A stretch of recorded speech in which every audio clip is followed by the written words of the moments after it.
so much to enjoy and to learn about agriculture right here in the Hudson area. My name is Michelle Stangler with this segment on agriculture on the Western Wisconsin Journal. I'm here with Anna Zimmer. She is the program director at the farm at Camp St. Croix. So, you know, here it's a YMCA driven program. Tell me about what you all have here on the farm. Yeah, so here on the farm we have these Hightunnels. So we're growing food indoors about 9 months out of the year. We have this big Hightunnel and then a smaller one outside, and then we have a discovery garden next door where we're able to do more like play learning and explore learning with smaller kids, like raised beds and growing forts and pumpkin tunnels and stuff like that. And then we have a workshop barn that has a cooking space inside and a farm store and room to do experiments and crafts and stuff like that. And then we have animals. So we have a 4-acre pasture where we rotate sheep in the summer, followed by egg-laying hens, and then chickens for meat after that. And then we have honeybees out there as well. Wow, you have so much. Mm-hmm. So take me back. Why do you do so many things here with the community? You provide a lot. Tell me about that. Mm-hmm. So we're really excited to provide children an opportunity to learn about where their food comes from, and also an opportunity to learn how to cook and eat that food so that they have better nutrition and better knowledge to make choices about eating healthier. And then also the opportunity we have here to partner and to bring food to our community that needs it. So one thing we're really excited about is our partnership with the River Valley Charities. And so what we do on our farm is we plant these vegetables in the spring, summer, and fall. And that's what we're seeing right here? Yep, yeah, we're in the spring round right now with everything, the cool season crops. And then kids come out for programming, so either homeschool groups or camp groups come out for the day and have fun on the farm, learn how this stuff grows, harvest it, eat it, taste it, learn about it. And then with what we harvest, we're able to donate to the backpack programs in Hudson, River Falls, and New Richmond. So it's helping families and kids that have food insecurity have an option for local, fresh, and nutrient-rich foods. And at the YMCA, it fits with what we're after, because we're trying to help kids and families have this opportunity for overall health and well-being. And so that's exactly what we're doing here. So these plants in here, tell me what you have got right now in this cool season and how you're taking care of them. Yeah. So in the cool season, you want to plant things that can withstand the frost. So right now we have a bunch of different greens. So lettuce, leaf lettuce and head lettuce, bok choy and spinach, and then radishes and turnips and arugula. And then what'll happen is that will get turned over about mid-ish May to tomatoes and cucumbers. And then we'll grow those for the warm season of the summer because those are plants that love the heat, and we'll plant peppers outside too. We'll trellis them up. That's one thing that kids find really interesting. So the tomatoes grow all the way up to the ceiling, and the cucumbers too, because we trellis them. And then in the fall, again, we'll plant the same round cold crops, and then we'll cover when it starts getting really cold, and we'll be able to hold things in this unheated tunnel, just traps the sun until a little bit after, well, about till the new year. And then January and February is so dark and cold that there's not enough light for the plants to grow. It's not so much even just the heat, but light plays a really important role. So January and February is, December, January, and February is so cold that it doesn't work. And then we'll plant seeds again at the end of February in the ground. It's a real full circle. Yeah. 9 months of the year producing local food for people in need. When volunteers come here, what do they do to take care of the plants? So on Tuesdays, that's our big harvest day. So just last Tuesday, we had a big crew of volunteers come, and we harvested lettuce and bok choy, spinach, arugula, for the backpack program. So that went out to New Richmond and River Falls. And then on Thursdays, we do pretty much whatever else kind of needs to be done. So we started our cucumbers and our zucchini on Thursday. And then another part of the farm is over on our main campsite, we have hydroponic machines. So we have 5 hydroponic machines. And on Mondays, volunteers come and harvest out of those. And that also goes to our dining hall and to the backpack program. So harvesting happens on Monday. And even at the main campus, it's so huge. And I mean, we're right on the water. How do we take care of everything you got going on here, being right so close to the water? Are you asking about like flooding and stuff like that? Yes, and then conservation of what you do as well. Sure, great.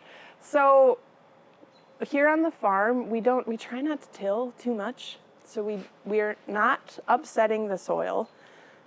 And in the movement of animals across the pasture, we're making sure that the manure is managed appropriately. And then we're also using natural farming practices, so we're not putting like chemicals and things on the ground that would run off and run into the waterway. And that's where you're helping show the consumer, the people you bring here and saying, hey, this is what agriculture is all about. We take care of the food, we take care of how we grow it in that capacity. And so you had mentioned what briefly you have all here on this campus at the farm. Tell me about some of the buildings you have. Here on the farm? Yes. Yeah. So we have a workshop barn over right over there. So in that corner we have a cooking space for kids and a workshop space. We can do workshops in there. In the fall we had honey extraction workshops. So our bees on our property belong to the Roadwalds. So Roadwald Honey, they live in River Falls and they sell their honey locally, and so that's a partnership we have with them. And so Dean came out and hosted a honey harvesting workshop for us in that barn, and so we had kids and families come out and learning how to extract the honey out of the hives, which is wonderful and neat. And I mentioned we have sheep on the property too, and that's a partnership with UW River Falls. And so those sheep come to us in the summer, and they're sheep from the lab farm. And so looking at ways to expand those partnerships with River Falls as well, and doing workshops in our barn. Wow, just a lot of ways to engage. What other animals do you have? Excuse me. You also have chickens as well. Tell me more about those. So right now we have 35 egg-laying hens, and last year we built a coop that we can move on the pasture. Wow. So it's on skids. And so the purpose in moving this is that the hens can always have green grass, and then their waste is fertilizing the ground as they move across it. And we have a rollaway nest box in there so that the eggs are always clean. So the chicken goes and lays the egg, it rolls away, and then the kids collect them. And then we started giving those eggs to the backpack program, and those girls started laying real good in like January, February. So we're also able to donate fresh farm eggs. It's so neat to be able to teach kids the difference between a white store egg from a hen that might have come from maybe more of an enclosed space, and a hen that's been on the pasture with green grass, because the yolk is so much different from the chicken that's been on pasture. The yolk is darker yellow and it stands up higher and it's full of nutrients. Wow. So you have sheep, you have chickens. What other animals do you have? Yeah, so we also rotate chickens for meat behind the egg layers as well. And so that in itself is an incredible educational opportunity. We always tell kids it's a choice if you'd like to eat meat or not, and that's up to you, and that's a choice. But if you do choose to eat meat, this is absolutely the best meat you can eat, because you know what went into it, and you've taken care of it, and you've seen that it had sunshine and green grass. And then even like going down to like butchering it can be done in an extremely respectful way. So that is the best quality of meat that we believe you can put in your body. Wow. Yeah. Put that another check box. You got meat layers. Do you have any other animals that you want to mention? We do have a donkey in with the sheep in the summer. So we have a guard donkey. He comes from one of our partners, Brooke. comes to stay for the summer, and the kids just love him. Yeah. And we do have a mouser, farm cat, Mo, around here somewhere too. Best mouse trap ever. Wow, Yep. man, you have the whole gamut. Yeah. And what I keep hearing is that you have a lot of partnerships. Yeah. You're connecting with the community in that Yeah. way too. Why are those so important, creating those partnerships as well? Yeah, I think that it definitely helps more people be involved in the cause of what we're doing. It helps further the education that this is a team effort across our locations, and what we're trying to do. We need to come together if we want to have this mission of well-being. We need to come together to do that, and it just spreads more awareness, and the connections really help things get done. Truly. For sure, it spreads the awareness of agriculture that, hey, there is so much going on in the local community. Yeah. Your food is being produced safely, and that's one connection point you're trying to connect with, I assume. Yeah, Wow. exactly. And so you also have a lot of events throughout the summer. Give me a glimpse of what those events are. So last year we started doing pizza nights on the farm. So what happens at pizza night is we bring in, it's like a farmer's market setup. So we bring in vendors that each sell a different part of the pizza. Wow. So we have a crust vendor, Rising Bread from River Falls, that comes in, and they have a completely organic product with flour that was stone ground here in Wisconsin. And then so you purchase your crust, and then you purchase your sauce, which was either made from the Borner farm or here from our tomatoes here on our farm. And then you purchase the cheese from Eichens Cheese in Osceola. And then vegetables you get from us here on the farm as well. Protein House is coming this summer to offer the meat. And then you get all those ingredients, so you can basically make it however you'd like. And then you go into the barn and assemble it. You put together all your ingredients and then bring it to the pizza oven, and we cook it. And then you can have a picnic on the farm with your pizza. Wow, what a fun event. How did that come into play? Well, we just wanted to give families and kids an opportunity to enjoy the farm and to experience eating farm fresh food, things like that. We also have a farmer's market there too. So Roadwalds is selling their honey, and Remnant Farm is selling soap. So all those things come together and give families an opportunity to purchase local good food. Wow. And then you also have a lot of camps too.